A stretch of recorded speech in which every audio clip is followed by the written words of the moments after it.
Hello viewers, welcome to my channel. আমি আজ aloe vera গাছের পরিচর্যা সম্পর্কে আলোচনা করব। ভিডিওটি প্রথম থেকে শেষ পর্যন্ত দেখুন।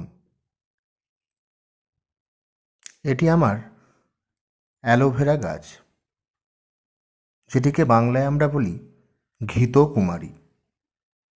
আমরা সকলেই জানি অ্যালোভেরা একটি ঔষধি গুণযুক্ত গাছ।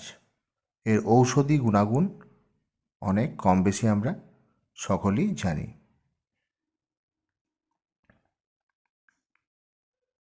এই গাছ কেমন মাটি পছন্দ করে? আপনারা যখন গাছ বসাবেন 50% গার্ডেন সয়েল নেবেন, 30% ভার্মি কম্পোস্ট বা গোবর সার নেবেন, আর 20% বালি নেবেন। আর এর সাথে এক মুঠো সর্ষের খোল মিশিয়ে নেবেন, দিয়ে ভালো করে মাটিটাকে প্রস্তুত করে নেবেন। সেই মাটিতে আপনারা এই অ্যালোভেরা গাছকে প্রতিস্থাপন করবেন। এই গাছ কেমন জল পছন্দ করে? এই গাছ কিন্তু বেশি জল পছন্দ করে না। টবের মাটিতে মাটির ওপরের অংশ যখন শুকিয়ে যাবে তখনই কিন্তু আপনারা টবে জল দেবেন। অতিরিক্ত জল কিন্তু এরা পছন্দ করে না। অতিরিক্ত জলে এই গাছ মরে যাওয়ার সম্ভাবনা থাকে। আবার বেশি জল দিলে এই যে পাতাগুলো হলুদ হয়ে যায়।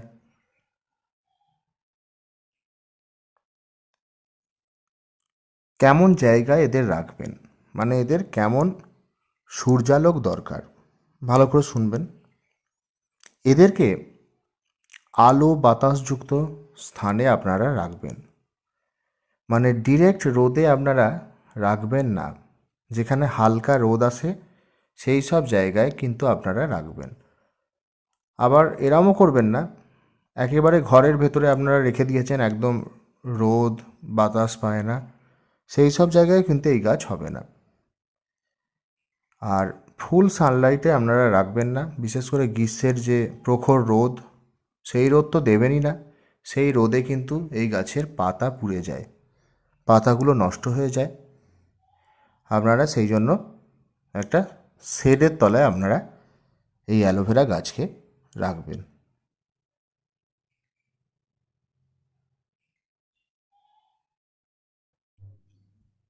আসলে এই গাছ বেশি তাপ সহ্য করতে পারে না, তাই আপনারা শেডের তলায় রাখুন, দেখবেন খুব সুন্দর সবুজ এবং সতেজ থাকবে। কেমন খাবার ব্যবহার করবেন? আপনারা 2 মাস অন্তর সর্ষের খোল ভিজে জল ব্যবহার করতে পারেন, আর না হলে 1 মুঠো সর্ষের খোল সাথে 1 মুঠো নিম খোল মিশিয়ে আপনারা টবের মাটিটাকে একটু খুঁড়ে নিয়ে মাটির সাথে মালচিং করে দেবেন। ব্যাস, এটুকুই এর পরিচর্যা। বিশেষ কোনো এর পরিচর্যা লাগে না। খুব নর্মাল কেয়ারেই কিন্তু আপনারা প্রত্যেকেই এই ঘৃতকুমারী বা অ্যালোভেরা গাছটিকে খুব সহজেই আপনারা টবে বা মাটিতে করতে পারেন। আর এর তো ঔষধি গুণাগুণ তো আপনারা জানেনই, খুবই উপকারী। তাই আমি বলছি অবশ্যই আপনারা এই অ্যালোভেরা গাছ প্রত্যেকেই বাড়িতে একটা করে রাখুন। এর থেকে কিন্তু অনেক কিন্তু চারা তৈরি হবে। এই যে দেখুন আমার এই গাছটির কত ছোট ছোট সব চারা বেরিয়েছে, দেখুন প্রচুর চারাতে বোঝাই হয়ে গেছে। আমি খুব শিগগিরই এর রিপোর্টিং করব, এই চারাগুলোকে আলাদা করে বসাবো। আমার সময়ের অভাবে এগুলো আমি করতে পারিনি। তা খুব নর্মাল কেয়ারেই কিন্তু এই গাছ খুব সহজেই কিন্তু হয়।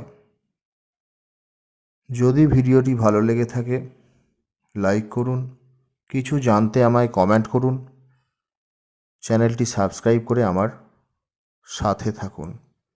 Thank you.